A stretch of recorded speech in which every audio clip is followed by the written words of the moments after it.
Happy Manga Monday. Are you ready for some spooky reads in the middle of June? You better be, because I'm bringing you all of the LGBTQ plus vampire goodness today.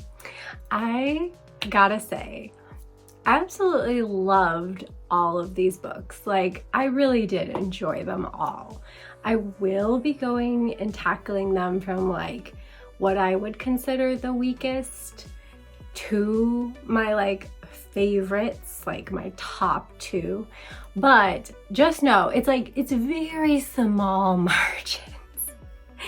And I hope you're all having a lovely Pride. I'm obviously trying to go as vampy gothy as I could. I didn't have any black lipstick, so I had to improvise. And my eye makeup is what it is, so let's not judge. I am going to be talking about a vampire manga reads, covering both the yaoi and the yuri. So we will have some luscious ladies and magnificent men to drool over today. And yeah, so since I have a lot to go over, let's just get into them. First up is one that I actually had already read, but I wanted to give it a shout out anyway, because this is what I simultaneously love and hate because it was cut short way before its prime, as did sadly the next one I'll be covering. But anyway, I'm giving a quick little shout out to Scarlett. This is complete in 2 volumes. I say complete with quotations because you know the industry, it is what it is. It's very rushed in the second volume. It just wasn't given the time and the space to breathe and to be a really good story. Like, I feel like it had the bones to be like just mwah, a beautiful gothic vampiric blood curdlingly good yuri vampire story, and it just it bums me out. But anyway, the tagline on the back reads, a yuri fairy tale or a yuri horror story. Which kind of gives you that vibe. It's Little Red Riding Hood kind of vibe on the cover, with one of our main characters, Iris Red Hood, and then we have the actual vampire in this series, Fine. At least that's how I say her name. So Fine ended up taking this illegal elixir of sorts, this magical drug that ended up turning her into a vampire, or like the back just says a bloodthirsty monster. And Iris lets her suck her blood. I mean, the art, they don't even have to be doing anything sexual, and it is spicy. It's so spicy, so suggestive, so hot. A lot of like what I like about vampires is like the hotness without like the taking our clothes off, though there will be some of both. But anyway, so they have this kind of friendship, quote unquote, but Iris has some ulterior motives. She also happens to be a werewolf and plans to devour Fine whole. Whether it's in the literal or the figurative could be left to your imagination though. Anyway, I'll wrap this up by saying beautiful art. I love the girls. I love their very little sexually charged relationship. And it only gets spicier in volume 2.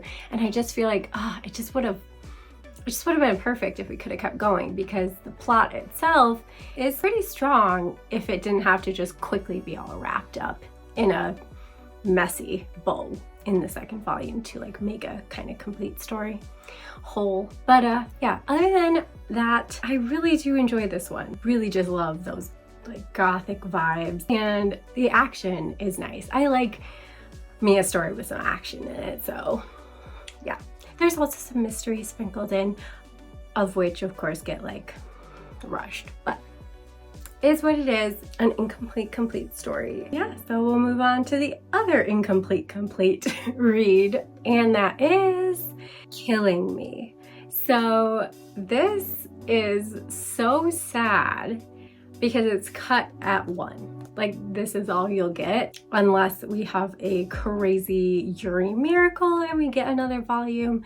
But from what I've seen, it is sadly all we get is this 1 volume. I kind of wish when Yen Press published it that they would have just not put the 1 on and just kind of advertised it as like a standalone, but maybe they weren't sure if there was going to be another volume ever.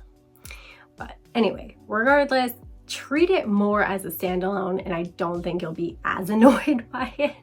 It's a very simple story. We have 2 teenage girls that go to school together. One just so happens to be a vampire and the other a vampire hunter. It is vampire hunter Saki's job to kill this vampire Miyoko, but she just can't seem to kill her.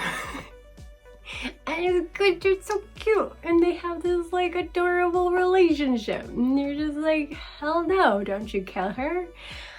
And Miyoko's like, well, I'll only be killed by you, so you just decide when and where, babes.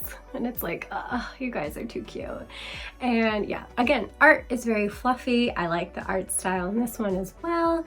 And I really liked how they were building this enemies to lovers. Saki is very much determined to live up to her family's expectations of being a vampire hunter and getting the job done, but at the same time, there just keeps being this reason that she can't kill Miyoko. And I think it's just cute and like a simple plot, but like really effective, and I just wish we had more of it. Why is it only 1 volume?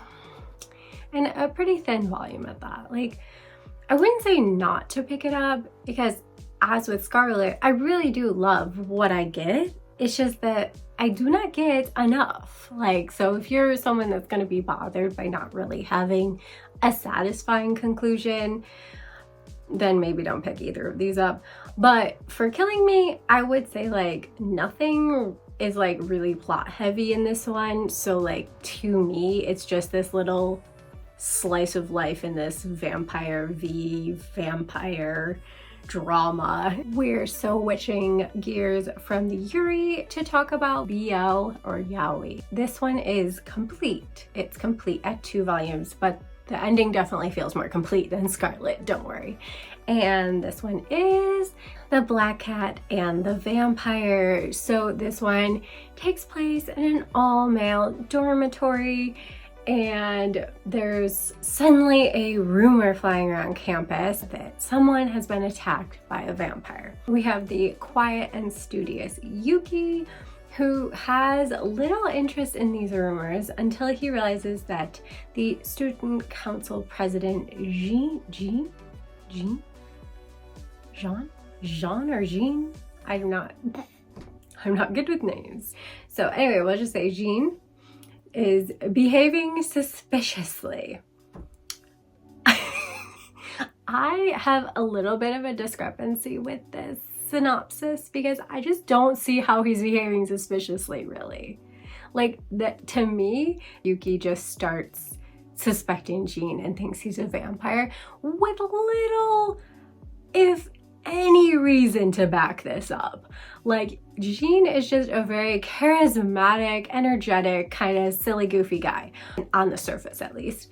And like, there's no red flags that I saw, so I don't know what he saw. What I think it is more is he just has this like little itchy feeling in the back of his head that he has a little interest in Jean, and he's just using this vampire thing as an excuse. That's my headcanon. I don't like the synopsis. His like one-track mind of trying to uncover if Jean is a vampire through like the first volume, pretty much, it just seems a bit weird. It's like, really? This one again is a more simple premise than Scarlett and more like Killing Me, where it just feels more slice of lifey with this little mystery going on about like, is there a vampire? Who's the vampire? At least in the first volume. What I honestly really liked about this one are the little interesting quirks, I guess, of the vampires. Like each vampire is categorized a little differently. And I just find that really fun. And this I wish was expanded on more. I just feel like that could have been a really like interesting subplot of the whole thing. But we're obviously more focused on the romance and the boys. So, you know, it is what it is. It is a nice story, I will say. So I'm not complaining, just saying it could have been more if I wanted. Next up is one I kind of switched last minute because I keep thinking about the other one a little bit more than this one. But again, it's so close, like so close. And we're switching back to the Yuri cute girl vampires with another school-aged one, Vampeerz. And I really enjoyed this one. The art is again very pretty. It's so like almost simplistic, but it feels so like pure and fresh and just like really like nice. I don't know. If someone has a better adjective, drop it below because I don't know what to call this art style, but I like it. I enjoyed it. But yeah, the premise for this one is again taking place with a school-age girl, and this girl Ichika has actually just lost her grandmother, who, you know, she was fairly close to, so she's sad. But then she sees a hot girl, hot young thing. No, sorry. She sees a cute girl. It's just a cute girl. Anyway, she sees a cute girl in the compound during the funeral, and she's like, is this like a family member? I don't know.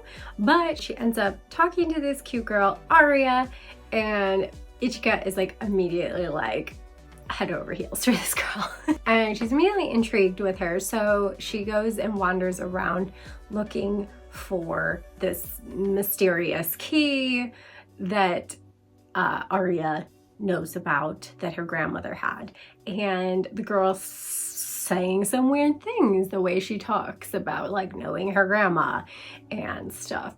And of course, as it comes out, Aria is in fact a vampire, and she wants the key to get to this like ceremonial, very special, fancy dagger that only a human can wield, and she wants Ichika to use it to kill herself. Ooh, got dark.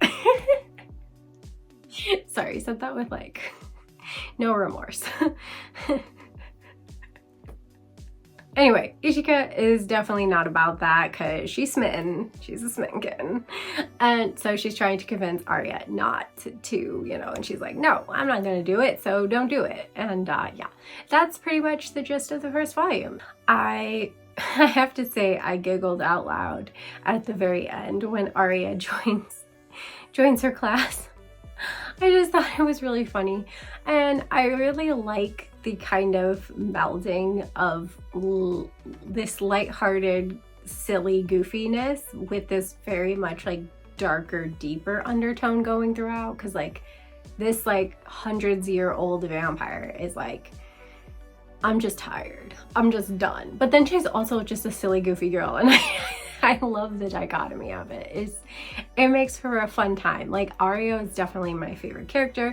I feel like Ichiko is a bit bland and one note because like her only personality is being gaga over this vampire girl right now. So I hope she develops some more and gets, you know, deeper into her personality, because I think that was like the one small nitpick I'd have about this one. But otherwise, I'm really enjoying it. Again, I'm gonna be saying that about all of them because yeah, they're all really good. All right, second to last of the Vampire BL, we have Fangs. I had this on my TBR for so many spooky seasons. You don't understand. And I kept just not reading it. So I read it in the middle of June because why not? But anyway, this one is following two vampires that at least are a little bit on the older side. I think it's 19 and then, you know, like hundreds of years old. But anyway, it is definitely the spiciest contender. Like this one and the next Yuri one, they are the most explicit and the most spicy reads I got for you. All right, so if you want vampires, sexy vampires with some spicy smut, this one For sure this one. Yeah, it was a fun time. But anyway, the story. So the story begins after a vampire attack has left N, this 19-year-old boy, the lone survivor, and has just been made into a vampire. So he is taken in by a member of the vampire health and welfare organization Fangs, Ichi, who is very interested in N, very upfront about how interested he is in N. And come to find out, most, if not all, the vampires are going to be interested in him because he is a brand new vampire. He's a virgin vampire. He hasn't like bonded with, we're just using that word, we're bonded with any vampires yet, and so he's fresh meat, so to speak. And everyone is looking his way, but N is just very overwhelmed by the whole thing. You know, he's just became a vampire and he's kind of upset about it and coming to terms with it. And you know, who is there to help him? Ichi. Help him in a multitudinous of ways, mind you. Help him he will.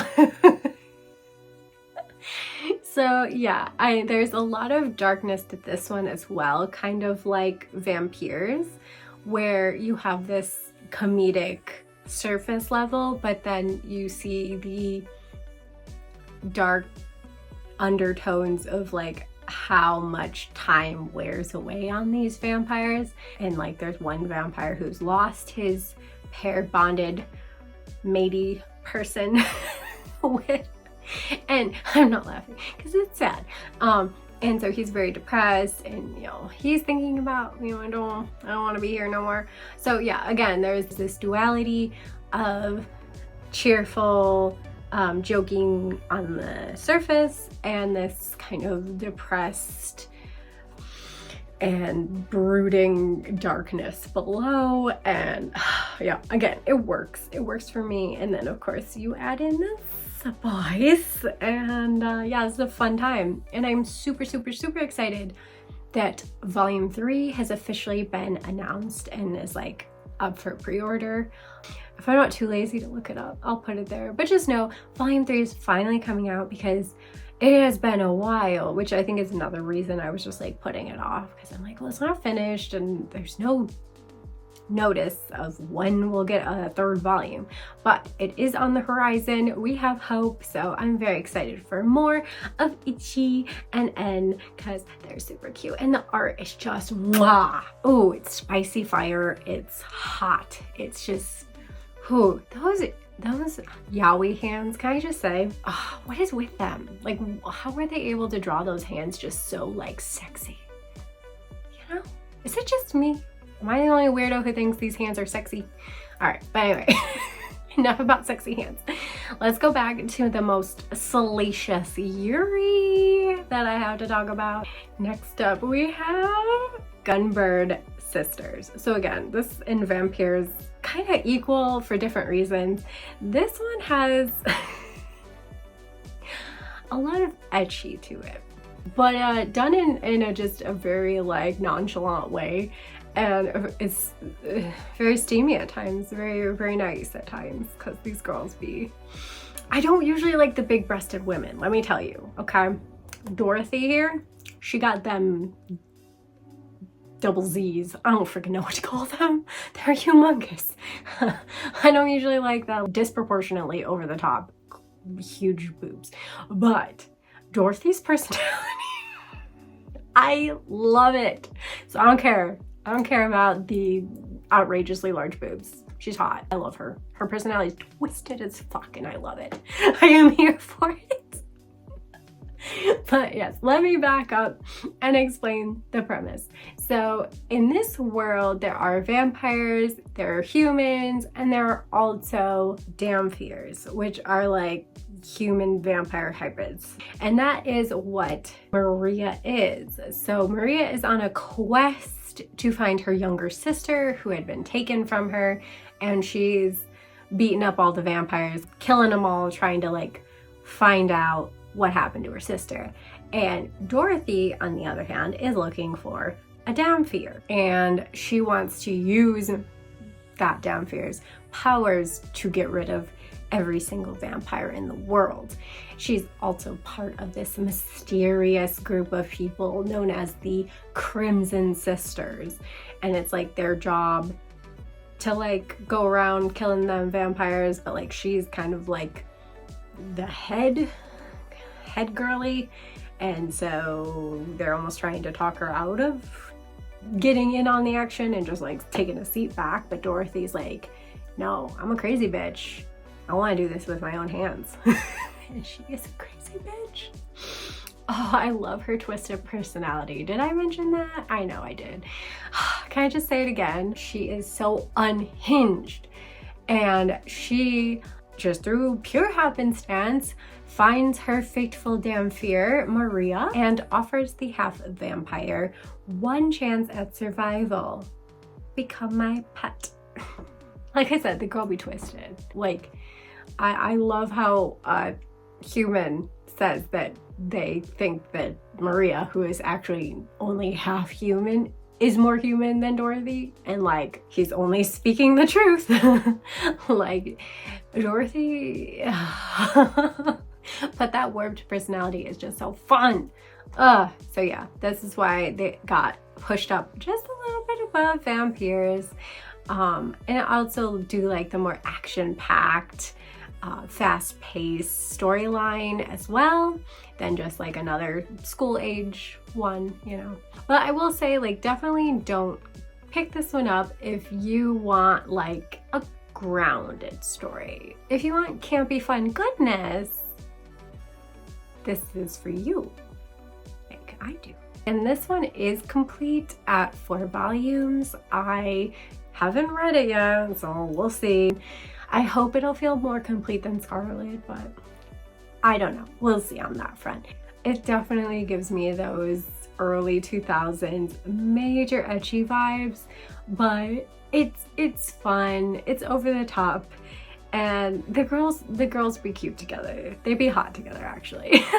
Like, it's very, very salacious, and I like it. There's like a magical girl transformation for Maria when she drinks Dorothy's blood, and it's like this most scantily clad, sexified transformation. Like, why even is there a magical girl-esque transformation? Like, it's campy, it's over the top. Yeah, you get the gist. Just know what you're getting into with this one, and you'll have a good time. Last up with the yaoi vampires, my last read and my favorite of the BL ones, I have to say, was The Vampire and His Pleasant Companions. Again, I kept putting this one off, and again when I looked it up, the 5th volume is finally coming, and it's coming in July.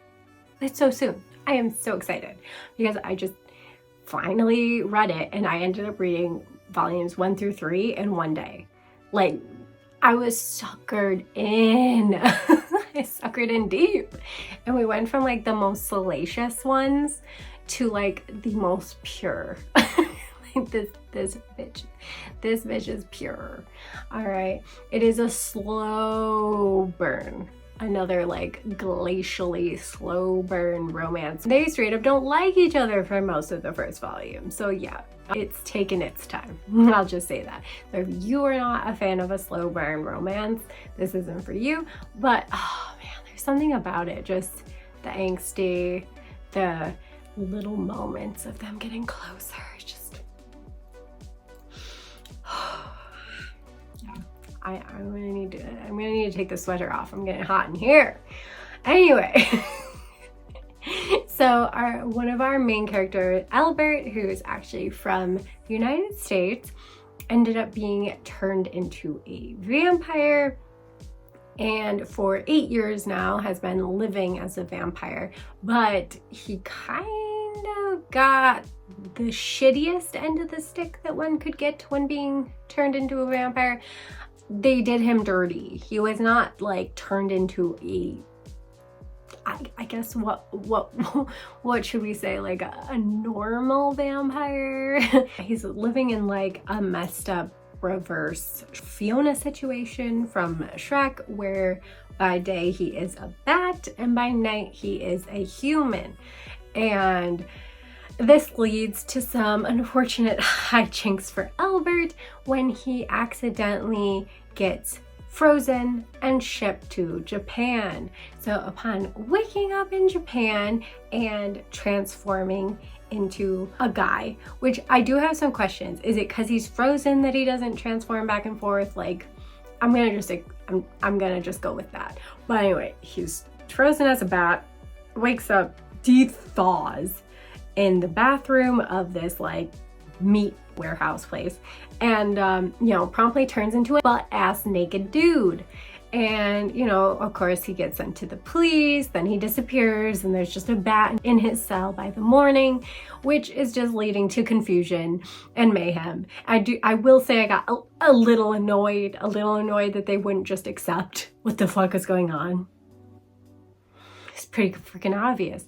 But of course, I have to be like, okay, but like if someone literally turned into a bat in front of my face, like, or vice versa, would I believe my eyes? Would I think that like something happened? Would I try to like make an excuse up in my mind, like, you know, and rationalize it? Like, I don't really know, but I get that that's what's happening. It's just that like it was a little frustrating. It was like, just believe Albert. He's great. He's adorable. He's a little feisty in the beginning, but he is just like the cutest little puppy dog of a boy. He's just so cute.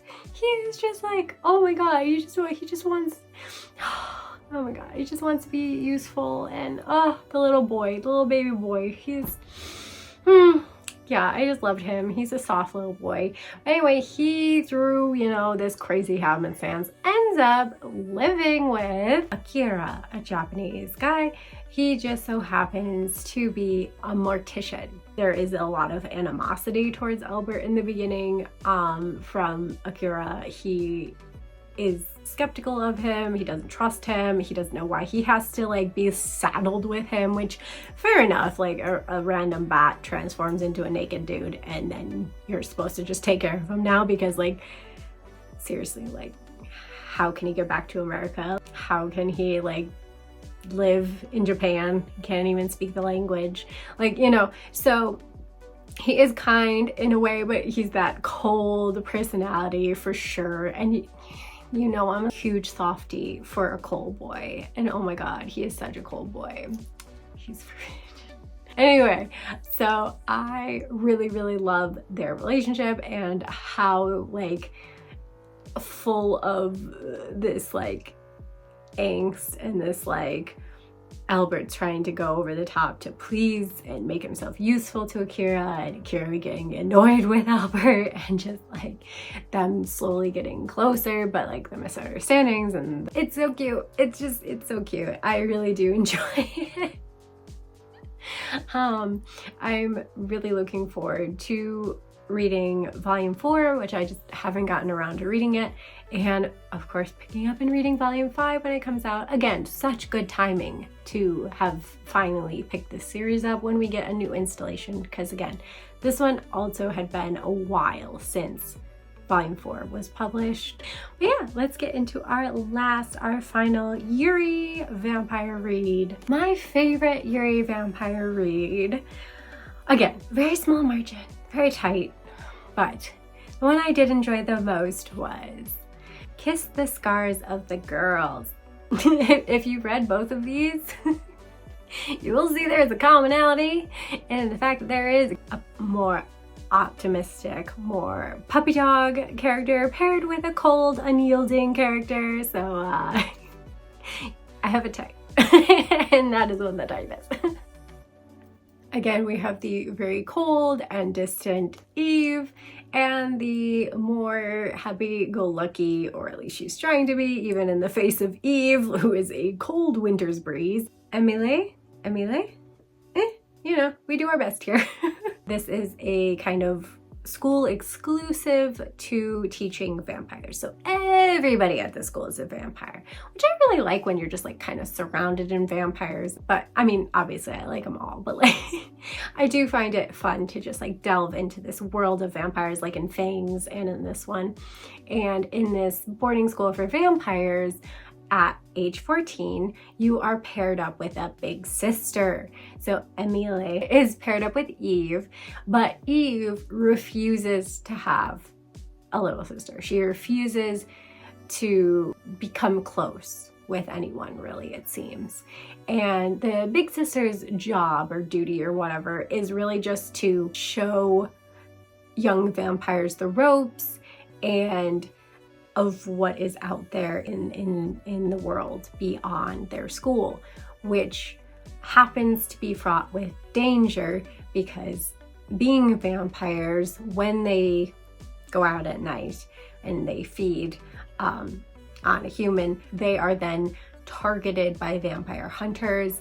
This leads to an accident very early on that brings the girls closer together, but this one is very dark. Like, to me, this was like like I was stunned where they went by the end of just the first volume, and it was really sad, but also just really interesting. In other myths and other stories, vampires are just fucking badass immortals, but in this one, they very much aren't, and we see that by the end of this very first volume, and it's just like, wow, kind of just stripping the like cute, innocent, girlish charm of this vampire boarding school away to reveal this looming darkness that is ever present in their lives. Yeah, I really did like the gravity of this story, and just the girls themselves, like I said, that relationship, the cold and distant character and the bubbly one, just, yeah, I thought they were really cute. Of course, this also feels like it's going to be quite a slow burn, but again, I've only read the first volume of this, so I can't say for sure. Like with the other one, I've read 3 volumes and it's definitely taken its time. So as of now anyway, it's a bit of a slow burn, but it's really nice art, very nice story, and I love it. So yeah, those were all 8 of my LGBTQ plus vampire reads, the Yuri and the Yaoi vamps, and I hope you enjoyed. I hope you like this little taste of fall as we move into these hot summer months. I just can't wait for fall. It's my favorite season. I hate the summer. But anyway, comment below what your favorite vampiric reads are. Obviously, these are just the ones that I could get my hands on that were manga, that were either yaoi or yuri, and were in print that was easily accessible. But if you've read any more, whether it's online or in print, I just didn't find, because there could be more. I couldn't believe how many there were to begin with. So yeah, drop that below, your favorite yaoi or yuri vampire reads, or favorite vampire reads in general. I love me a good vampire story. Have I mentioned that? But yeah, that'll do it for this video. Please subscribe, all my vampire lovers out there, or vampire converts. Maybe I converted you to the vampire lovers club with this selection. Please do subscribe. I thank you in advance, and I thank you to those who already have. And if you like the video, please hit the thumbs up. That's all I ask for you, is to subscribe and to hit the thumbs up, and maybe comment if you're feeling generous. And thank you. Until next time, bye.